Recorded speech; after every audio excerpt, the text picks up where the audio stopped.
Welcome to the Oregon Files podcast. First, our disclaimer. We're amateur podcasters simply for entertainment. If we misquote or offend, it was not on purpose to do so. Also, we're recording from our typical recording studio, which is my attic. You may hear kids, dogs, neighbors, or what have you. Thank you and enjoy, and my co-host, Elliot Bowman. All right. Thank you so much, Mark. Hope everyone is having a fantastic start to your February. Hope everyone's staying nice and toasty. It's been a little nippy in the morning, but A little nippy, it's 18 degrees. a little nippy. I said it was nice today, though. Well, towards the afternoon. It was like t-shirt. Only 23. Right. I feel like a broken record because I probably say this like every single time we do like an interview, or like every time that we finish an episode and we try to brainstorm for the next one. It's always like, well, what do we want to do now? Who do we want to interview?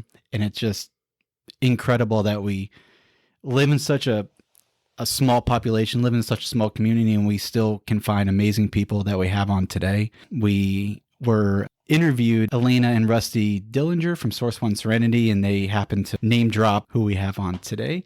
Erin Madlow. I knew I was going to butcher that. From Umpqua Valley Farm to School. I was going to tongue twister that one too. Valley Farm to School. It's a long one. It is a long one. Well, thank you so much for taking time. And thank you so much for coming on and agreeing to do this. Really, really appreciate it. And if you wouldn't mind, maybe telling us a little about yourself and who you are and why you agreed to come on here. I am Erin from Umpqua Valley Farm to School.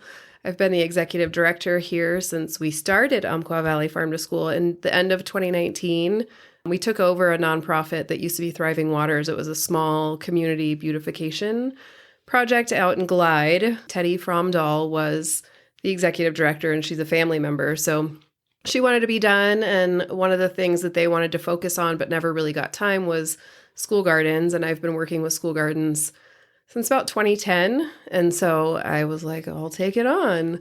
And we've just like grown rapidly since then. I moved to Douglas County to work at the school garden at Phoenix School, which is like a 2-acre garden farm. And I had a goal when I moved here to bring the Farm to School program. It's like a national program to Douglas County. And so here we are in 2023 with the Farm to School program here. So it's really grown a ton. There's 23 active school gardens in Douglas County right now. Wow. And so Umpqua Valley Farm to School provides resources and technical assistance to anyone who's interested in school gardens or farm to school, which includes like buying Oregon grown or processed foods for their nutrition program. We work directly with about 9 schools in Douglas County providing school garden education. Wow. So, yeah. What was the first garden? The first, in Douglas County, it was maybe Phoenix School. Yeah. Well, theirs has been going on. I've been here 10 years and they've had it. It was huge by the time I got here. You know, we're so rural. There's a lot of schools that like having a garden is just no big deal. And they've always had that. So like how hands-on are like the kids, like every day does somebody come out and like, do the kids like water the plants or like how? Yeah, ideally the school runs the garden. The kids run the garden. So Glide has a really great garden program. It's been run by a volunteer, Mary Brown, for 13 years. Wow. But they're like, the kids build the beds. They built cider press, like an apple cider press. Wow. They built... That's cool. Gosh, what else? She just has the kids involved in everything. Yeah. Making compost. They just built some mushroom logs to watch the mushrooms grow. So yeah, we definitely try and include the kids in all aspects of it, which is kind of tough because schools a lot of times are like, I don't know if our kids can handle power tools and building this stuff, but we're like, they can. It's, it's all trial and error. That's the whole thing about a school garden. Like it's not growing this beautiful, perfectly manicured garden that you see in a magazine, but kids having this like experiential learning thing at their school. So I think Fir Grove has one, if I recall, because both my daughters went to Fir Grove, and now that you say that, I mean that clicks in my head that there's one there. Yep, we work with Fir Grove. They're getting ready to expand it a little bit. Okay. When you tell a school like we want to do like a garden at your school, like what kind of like reception is? So usually it's the schools that decide they want to do a garden and they contact us. We just help them. Schools are so busy doing, school stuff, teaching and just being, having 50 different hats on all at once. So they contact us, and sometimes schools can do it on their own. They just need we have a school garden manual, so we'll provide that to them. But usually to sustain a school garden, you really need an outside organization to come in and help. So that's what we do. So we'll help build the whole thing. We'll help source lumber. We're getting local lumber from Triple T Milling for the Fullerton garden, which is really cool because I don't know that we've gotten lumber from C&D Lumber in the past, but Triple T Milling's a really small mill in Glide. So it's really cool to be able to everything's local, the lumber, the soil, and then obviously you're growing plants right there. Does each school grow different vegetables and yeah, sometimes. Yeah. A lot of them, we start a lot of the seeds. So, we start them for all the schools at one time. Okay. But yeah, some schools have specific things in mind they want to start. We get a lot of donated seedlings, especially in the summertime. So we spread those out to all the schools. We've got a couple farmers that donate seedlings to us. But yeah, for the most part, it's pretty similar in the gardens. Some of them have, they want to have more native plants or focus on some of the elementary schools are working right now on building a native plant garden to honor Cow Creek and the indigenous people to this area. What should be growing here if we're inhabited by indigenous people? How would it be growing? That's awesome. So I love that. Yeah. That's cool. How much does it usually produce? In all the vegetables and... It can vary. I mean, at Phoenix School, I think we produced up to 1,000 pounds one year. Oh, wow. That's a lot. Yeah. And it went to the cafeteria. So that was really cool. Donated produce to the food banks. Oh, wow. But then the elementary schools, sometimes they produce a lot and sometimes they don't. And same with Phoenix School, all of them.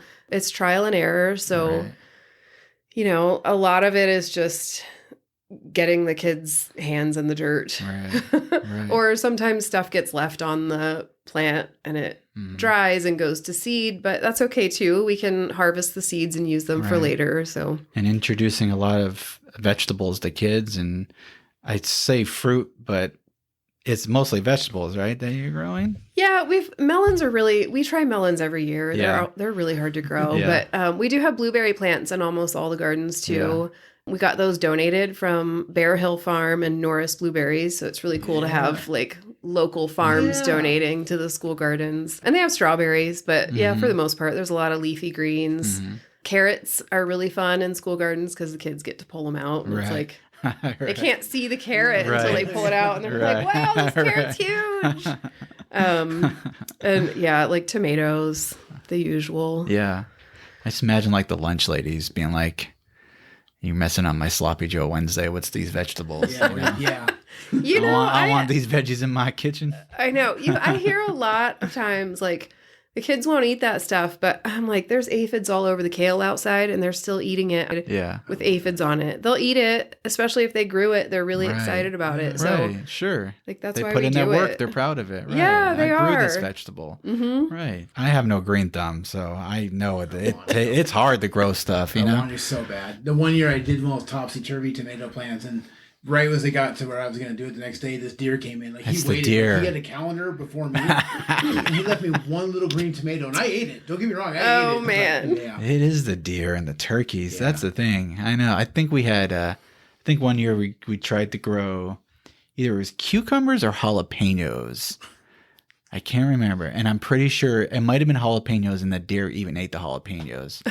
And a part of me was I hope you enjoyed all those jalapenos, deer. They're brutal here. We definitely, that's one of the first things. If you don't have a fence around your school garden, it's not going to work. It's just a deer buffet. Yeah. And you'll see their hoof prints in the raised beds. Right. Oh my gosh. We just had the deer come into the Phoenix garden and eat all our seedlings Frustrating. Right before it all froze anyway. All right. So, what happens in the summertime with the garden? The last few years we've had summer camp, so we've been really fortunate to have kids there all summer. Phoenix has Food and Farm Corps, so there's students that are working and getting paid to work on the farm there. Oh, that's cool. And if we don't have summer camps and things like that, then it's just us. We go.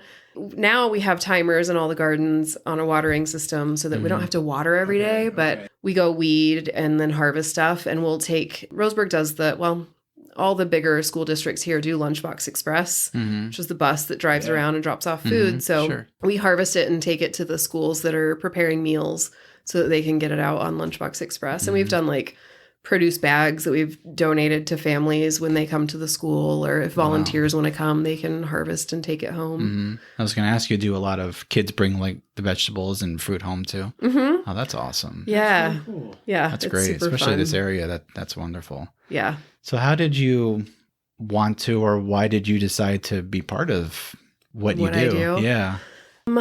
I don't really know. Yeah. I lived in Portland and I actually did hair for a long time. Okay. I got tired of Hair. hair. And like you're listening to people tell you about themselves all the time. And I was like, oh, it's frustrating. Yeah. And so I went back to college and finished a degree in natural resources, but it was really soil science. And through that, I did an internship at the Boys and Girls Club in this town in Indiana where I'm from. And we built a garden there. And the kiddos like were just so ecstatic to have this tomato plant growing in their garden. And it was open to the community. And so neighbors would come in and take tomatoes and stuff. And the little kids were so upset. But I was like, if that's the worst of what they're doing is taking tomatoes, like I'm pretty okay with it. Stealing I mean, veggies, they need tomatoes, so have it. So we would just grow more and give the kids tomato plants and stuff to take home and grow on their porch. But just seeing the kids so excited about growing their own food, and like we built a compost bin and they painted it and loved it.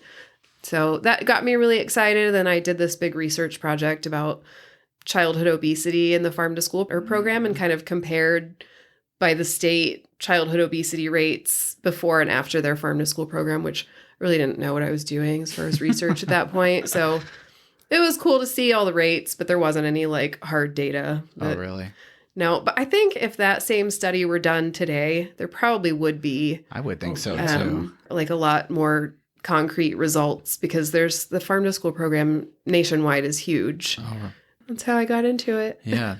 So you grew up in the Midwest in Indiana? I did. Yeah. My grandparents were farmers. Okay. Actually. And that's probably part of what got me into it too. I was going to ask you. Yeah. Yeah. So I don't really want to be a farmer because they work like way harder than I want to. Yeah. Crazy but I hours. I love supporting farms. So I'm happy right here. That's awesome. There's a garden by Fremont, by one of the churches. I don't know the church's name. It's that's Westside Community Garden. Okay, the community garden. Yeah, my daughter plays basketball, and a lot of times when she's not in the gym, she's over.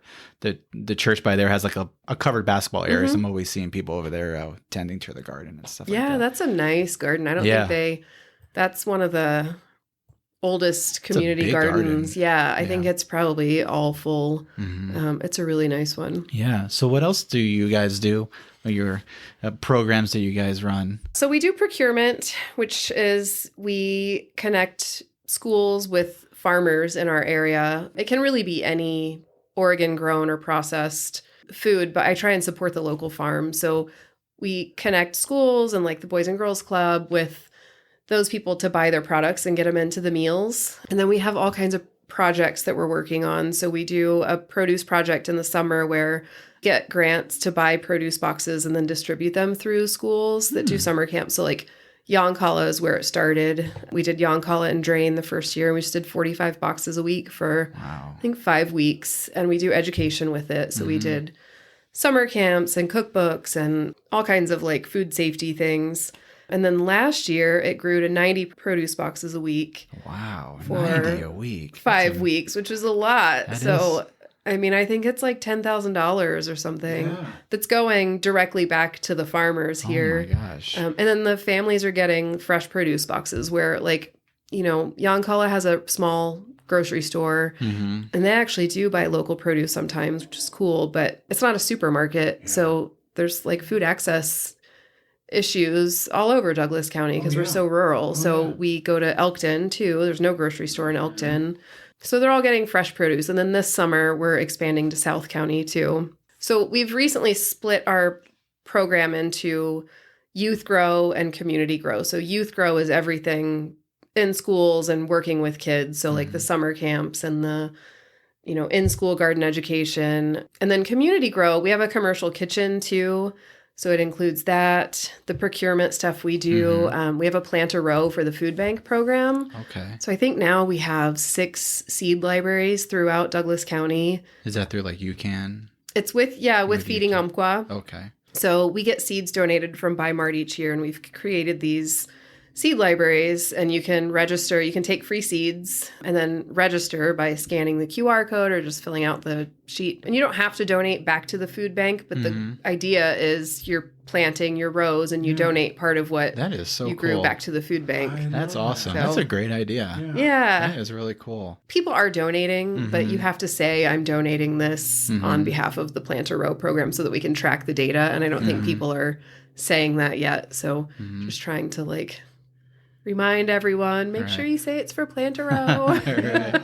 Right. And then the commercial kitchen is really exciting because we've never had our own office space even. We've shared space at like Phoenix School or worked out of our houses or shared space at Thrive Umpqua. So Is that the Rainbow Kitchen? Yeah. Yes, Rainbow Kitchen. Right. I love the name. I love Right, the the logo. Rainbow. it's named after my cat. Oh, is it really? That's awesome. Yeah. Cat fans. Yeah, we named it after my cat. You know, everything. One of my board members was like, everything around here is named after something Umpqua. Why don't you name it after your cat? It's Rainbow Kitchen. I was like, that's pretty Perfect. brilliant. Yes. And we want it to be a really inclusive space for everyone. And I was like, what's more inclusive than rainbows? So in the kitchen, we can do classes. We have the whole front space for our office. So eventually we'll do cooking classes with the Right. produce boxes, like the summer produce program.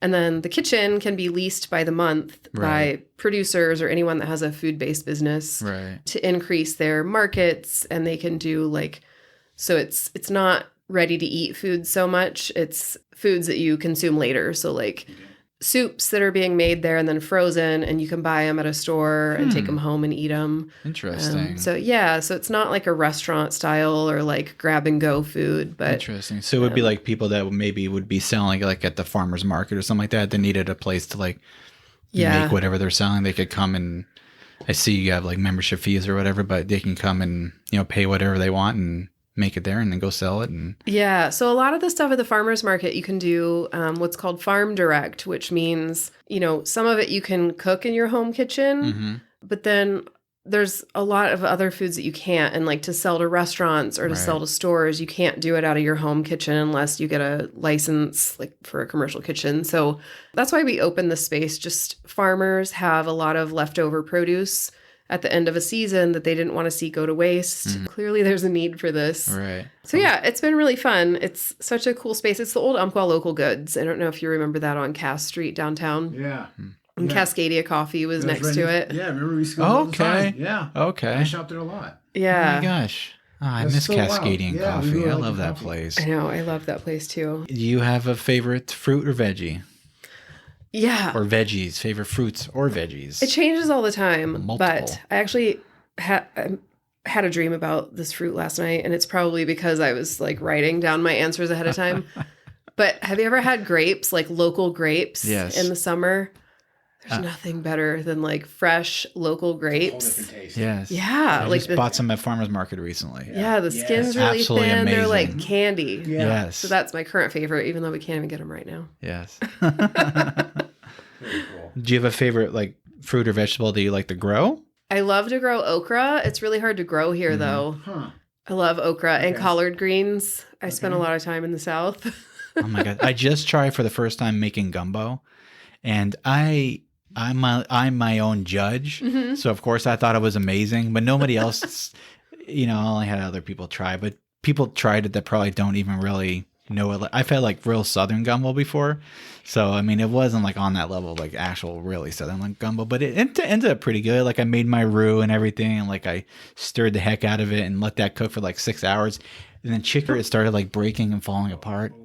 Oh, yum. Delicious! Oh, it was so Gumbo's good. so good. Okra is like a love or hate thing. Yeah, I think. I like okra. I do too. I love Yeah. it. You can roast it in bacon Right. grease. It's like the Yeah. best thing ever. My gosh, okra or gumbo, and I think next I'm going to make is jambalaya. There you go. Yeah, I've been on just making stuff cake, and then randomly, I think I also want to try to make gnocchi. I don't Oh, know why. yeah. I don't know why. I went from like gumbo and be like, I think I'll try to make gnocchi next. Not That's that funny. two are any sort of related at all, but You should come to a cooking class. We should do a gnocchi cooking class. There you go. I would love to I've do never that. made it either. I'd go. I would love to. Yeah. I've like just saved a bunch of videos to my phone. Like, how do I make gnocchi? How funny. Do you have an amazing garden at home? I do. Yeah. Yeah. We bought our house about 3 years ago and it had a bunch of raised beds, which I can't stand raised beds for myself personally. I like to put my feet in the soil and Yeah. have a lot of space. So we took all the raised beds out and made one giant garden that's like about a third of our backyard. And it's fenced in, has these pretty little lights around it. We've got lettuce out there right now, a bunch of green broccoli and greens that are wilty and frozen right now. But yes. So the trick to keep the deer out is just putting a fence around it. Yeah. Yeah. Everyone says there's all these plants that deer won't touch, but they'll touch it all. They don't know Right, Oregon deer, I think, or Douglas County deer, maybe. I Yes, don't know. and they come right up on the porch and eat it. They don't. They could care less. No You shame. don't, do you grow? You don't grow a garden, do you? I want you try? to. This is the year we're actually going to do it. Actually, gonna do it? What are you gonna grow? I don't know yet. That's the thing. Now that there's a seed library, this got real interesting. Yeah. Yeah, I'm you very should excited. come. We have garden hub meetings and stuff too at schools. Our next one will be at Joe Lane, which is right down the street. You should come Yeah, check out their garden and see what's growing. absolutely. I will. If you can invite 3 dinner guests over, who would they be? Okay. This You one's can be hard. dead or alive. Everyone always throws in Jesus. Right. That's always the third one. Right. Yeah. That's If you funny. get Jesus, you're fine. I know. So you give Jesus. I don't. So I recently went to Birmingham, Alabama, Okay. which was, I've been there a million times 'cause I'm from the Midwest. And so we would drive through there on our way to New Orleans. But I'm so jealous. this time was a lot different. I went to the Civil Rights National Monument and it was like way more moving this Right. time. Martin Luther Just King. the state of our country. And Right. I have kids now. I don't know. I wrote Martin Luther King, but really like there were like the kids that were murdered. Sorry, I don't mean to like take this in a dark direction, but like okay. these 4 kids were murdered there. Right. All of them. Can they count as Absolutely. one? But Martin Luther King, I thought That would be amazing. a really cool one. Sean Sherman wrote the cookbook, the Sous Chef cookbook. So it's like indigenous recipes and stuff. So I thought Okay. that would be a really cool one. Yeah. I don't know. I don't know for the third one. I really love Bob Marley. Oh, okay. So I thought about That that. would be awesome. And I feel like all these people would are be really hungry. like very political and Those like are cultural amazing. too. So Those are good Those are good answers. choices. Yeah. I I like like that. Those are my 3.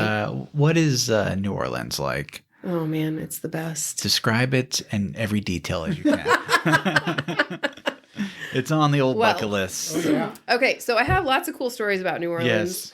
We always stayed in a haunted hotel. I Oh went my gosh, that's on Yes. Mark's alley. Yeah. the very Mark first keeps doing time this I stuff, went to yeah. New Orleans, I did a haunted history tour, Oh which my was like gosh. Yes. I did one in Portland. So, yeah. I'm they're with you. super Yeah. cheesy, but it was really cool. And so we walked They past would this freak hotel me called the out. Biscuit Palace. So you have to Google it. It's an Airbnb now. Okay. But I was like, I'm staying there from no now way on. I'm staying And so I at did that. every other time I went there. So there's so much history and like just crazy cool stores everywhere. And the food's amazing. There's endless drinking. I hope your Right. liver has like a backup or something. Stamina.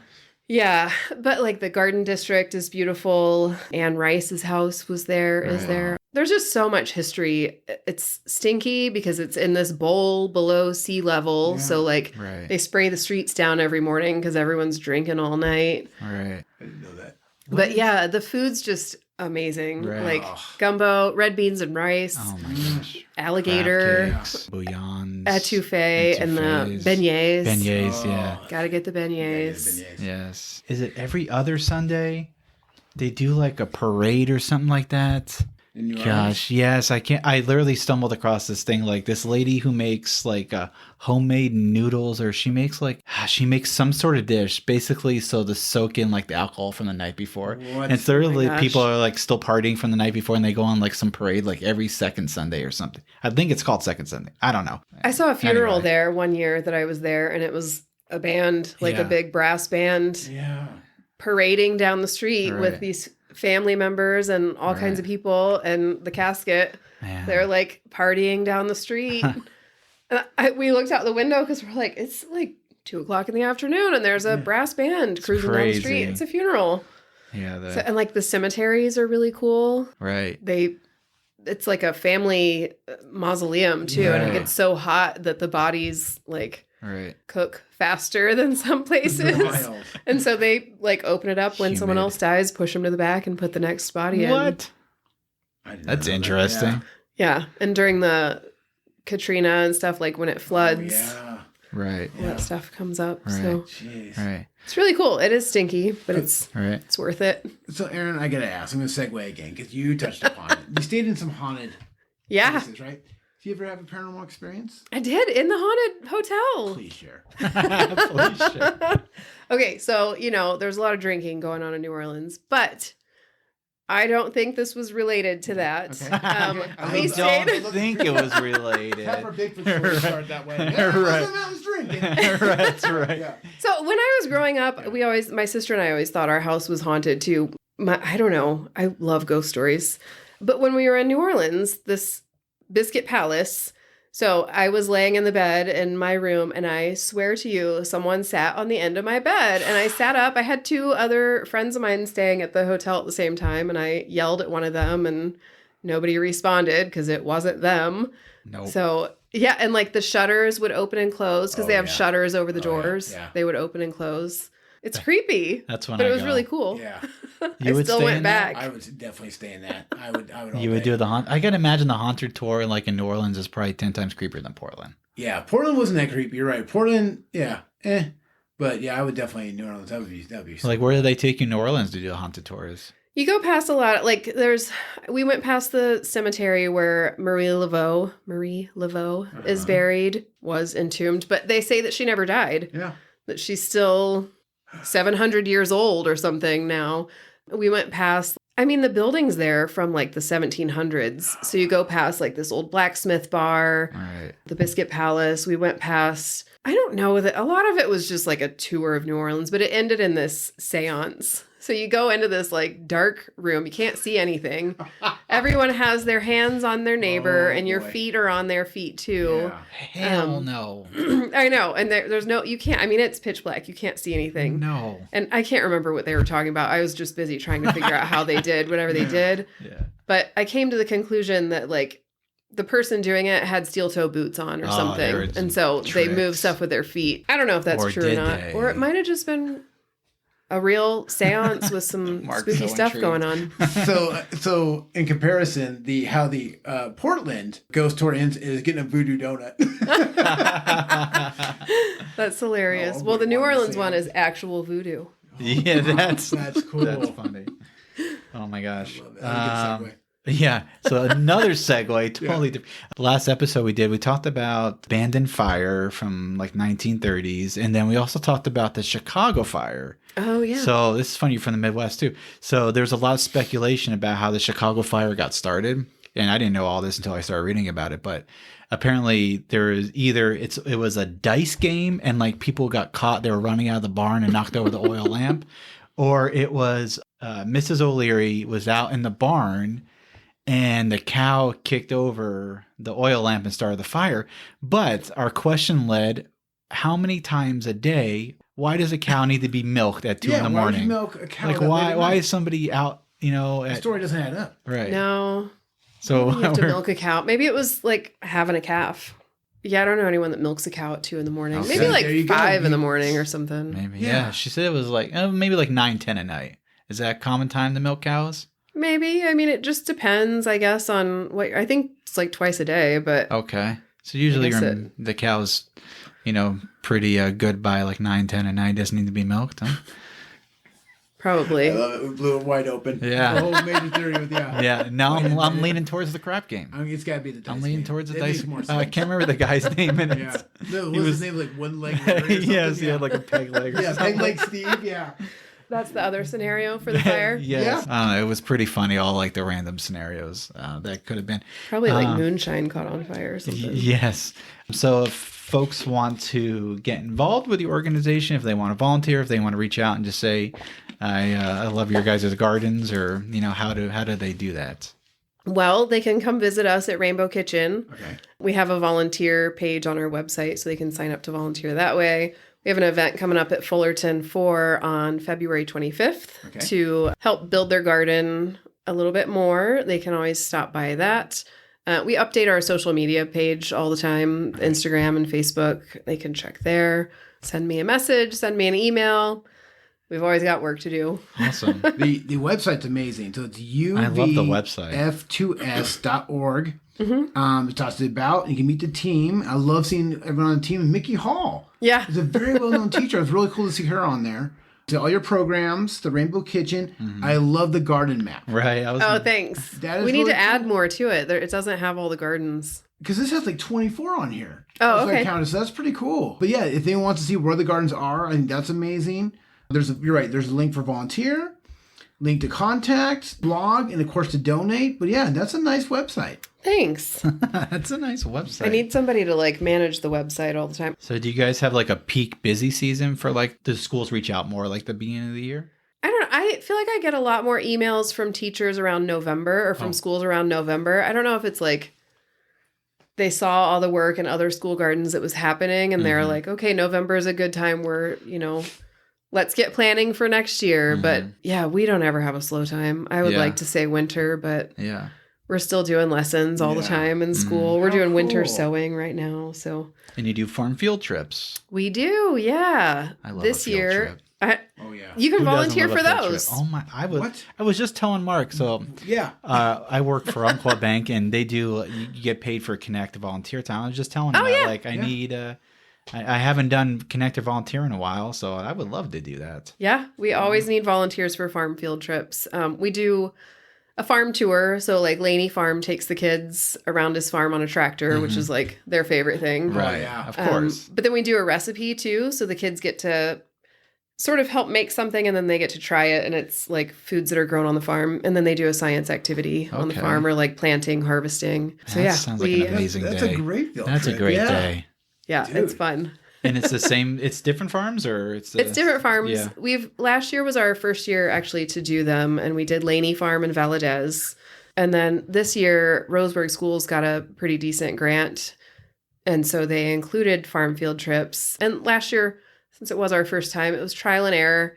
We took a whole grade level at one time, which can be like 80 kids, which is a lot on a small, very busy working farm. So this year we're cutting that number down, but expanding to other farms. So there's like ranches. Crane Creek Ranch is a good one that we might be able to take kids to see like the lambs. They're little tiny cute things. Who doesn't love that? There's another ranch in Glide that she's going to kill me for not. Talcott Ranch. Yes. They're on an original Douglas County homestead. So Oh, I'm really wow. excited to learn more about That's the history of awesome. that. They're So- cool people. That's the Triple T Milling. That's Luke Yeah. Talcott. And Okay. he works for the Forest Service, I think. And Sarah, I worked with Sarah when I worked at OSU Extension. And she's like dirt nerd like I am. Dirt So, nerd. yeah. That is awesome. Yeah, she's raising her kiddos on the ranch, and there's a ton of farms around here. There's some new farms that we're excited to take kids to. The blueberry farms, especially in summer when blueberries, like I've never taken a kid to a blueberry farm, Right. like other than my own, but how cool would that be to go pick blueberries while you're at school? Yes. Like we like to do Rose Eyes and then James Orchard. I don't know if they still do it, but we do like the cherry Oh, yeah. pickings. That's Yeah, always yeah. fun to do. Yes, we've done Rose Eye Farm Yeah. for field trips too. Yeah. He's been doing them forever, so that Yeah. one's pretty easy to do. If you're a farmer, how do you not just go by the name of Old McDonald? You know? I don't know. I know a farmer named Dell, and I always want to sing the farmer named Dell. Yes. See? Of course. I would right? just Yeah. change my name to Yeah. that. Is there's probably like a science to like that, could you say dirt nerd? So is there like a formula, or do you have like a perfect science on like the dirt that you grow, soil. like a Yeah. soil? Yeah. Yeah. That you grow, like, does the need to be perfect for like a perfect vegetable? Like Yeah. this needs to be for carrots. You know what I mean? Yeah. So my background is in soil science. And Oh. actually, Farmer Dell is the only farm I've Soil ever been to science. that can pick up a handful of his soil and tell me the name because soil has names. What? Yeah. So he can identify what type of soil that is in his hand. I mean, I'm sure other farms can too, but he was like, I think it was like Roseburg soil or something. What? Like that's the classification. He just like rubs it in his fingers and he's like, that's some Douglas County soil. You can see it's a different, so soil has like a certain percentage of sand and silt and loam. And we have really fertile soil here because it's river, so like Oh. old river deposits. And so there's lots of nutrients and stuff in it. But yeah, I was like, I love this farmer. He knows his soil. Right. But yeah, like at Phoenix, the top part of their garden used to be a volleyball court. So it's really sandy. Okay. Which is great for root vegetables. So like carrots are a pain to grow, but they grow really well in there. So yeah, there's just different soil for different, like blueberries, like more acidic soil. Interesting. I had no idea. There's actually like a soil diagram that like a food pyramid for like soil. Pretty much. Yeah. And that is fascinating. So you went to school for say that, and you were a soil. So I went to school for natural resources, but that means soil. So I took every soil class you could. Mm-hmm. So like soil science is my background. Soil science, yeah. Soil science, yeah. Was that like a dirt cheap class to take? No. I wish. No. No dad jokes today. And that's interesting. For 3 years, the first 3 years of my life, I grew up on a farm. I don't remember any of it. And that was back in Jersey, right? No, I was born in Jerusalem, and my first word was tractor. I'm not joking. You're looking at me like I'm crazy. I love that. I don't remember any. Obviously, I was 3 when we moved out of there. You would think I would, being born and raised on a farm, I would have some sort of green thumb, but I can water some. I can water all day. That's about it.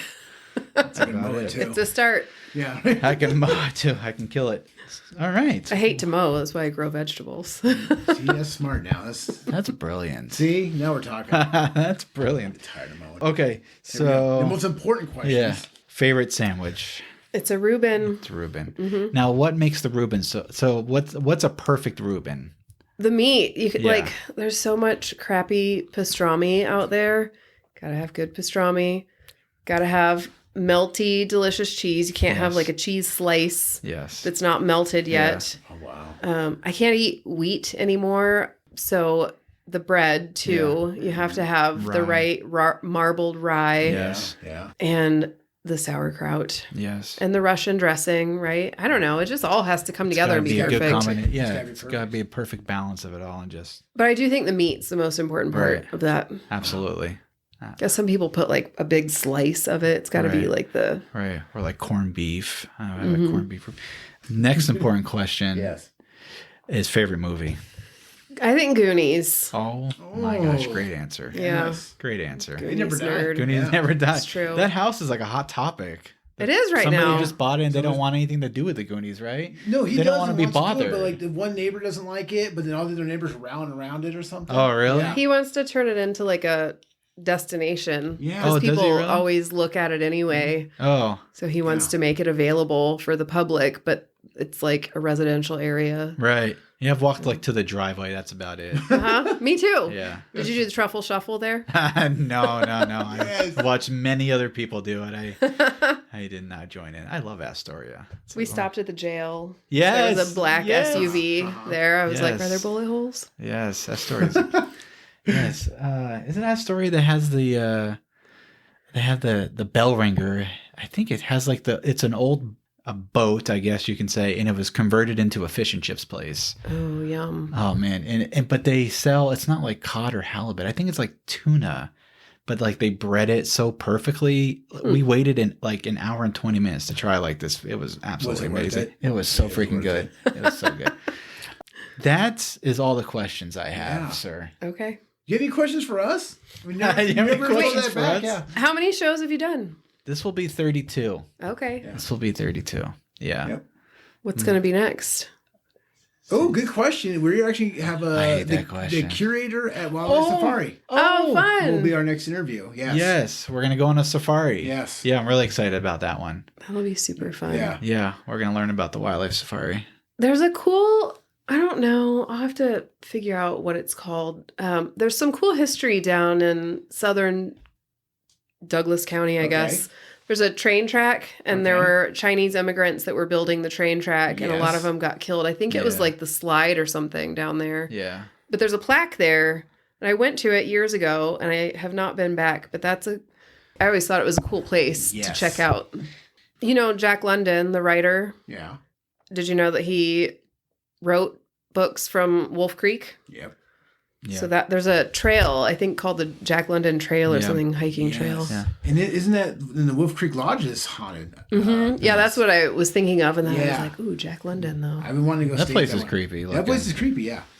Mark's into it. I'm not. If you want to get a hold of the show, you can email us at OregonFilesPodcast@yahoo.com. If you want to listen to the show, I say this, but obviously you are. You can tell your friends, your mom, your neighbor. You can check it out on YouTube. You can download it anywhere you get your podcasts, on our Instagram page. If you click on the little link button, it just takes you to all the places that you can listen to a podcast, all the directories or whatever. And again, Erin, Thank you so much. what you do is amazing. Yes. We keep running into all these amazing people. And I have no doubt that we'll continue to find all these amazing people in our community. But thank you so Thank much. Thanks for having me. It was fun.